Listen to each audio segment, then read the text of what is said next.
இப்போ உங்ககிட்ட பேசாமல் இருக்காங்க அப்படின்னா அவங்கள உடனே பேச வைக்கக்கூடியதான் இந்த ஒரு டெக்னிக் இது.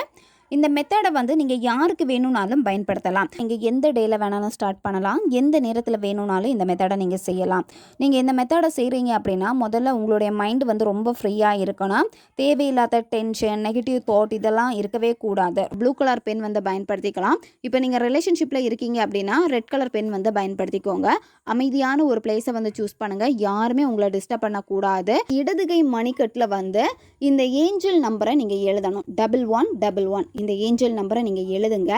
எழுதிட்டு இந்த நம்பரை எழுதினதுக்கு கீழே நீங்கள் என்ன பண்ணணும் அப்படின்னா அந்த நபருடைய பேரை வந்து நீங்கள் எழுதுங்க. அதுக்கு மேலே வந்து ஏதாச்சும் ஒரு நல்ல வாசனை வரக்கூடிய பெர்ஃப்யூம்னால ஸ்ப்ரே பண்ணிவிட்டு அடுத்து உங்களுடைய வலது கை கட்டை விரலை வந்து பார்த்தீங்கன்னா உங்களுடைய மணிக்கட்டுக்கு மேலே வச்சுட்டு நீங்கள் லைட்டாக அழுத்திட்டு கண்களை மூடிட்டு அந்த பர்சன் கிட்டே இருந்து உங்களுக்கு கால் வர மாதிரி நீங்கள் விசுவலைசேஷன் பண்ணணும். உணர்வு நிலையை ஹாப்பியாக வெளிப்படுத்திட்டு அடுத்து என்ன பண்ணணும் அப்படின்னா உங்களுடைய இடது கை மணிக்கட்டுக்கு மேலே இப்போ வலது கை கட்டை விரலை நீங்கள் வச்சுருப்பீங்க.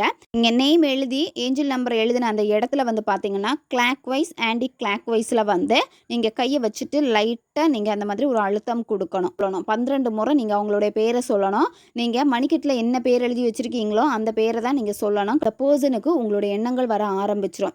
எப்போ நீங்கள் அந்த லவ்வை வந்து வெளிப்படுத்துகிறீங்களோ அப்போ அவங்களுக்குள்ளாடி ஒரு தாக்கத்தை வந்து ஏற்படுத்தும். உங்களுடைய நினைவை வந்து அவங்களுடைய ஆழ்மனம் தூண்ட ஆரம்பிக்கும். அவங்களுக்கு உங்ககிட்ட பேசணும் அப்படிங்கிற ஒரு எண்ணம் வந்து அதிகமாகிக்கிட்டே இருக்கும். அவங்களே உங்களுக்கு கால் பண்ணிடுவாங்க.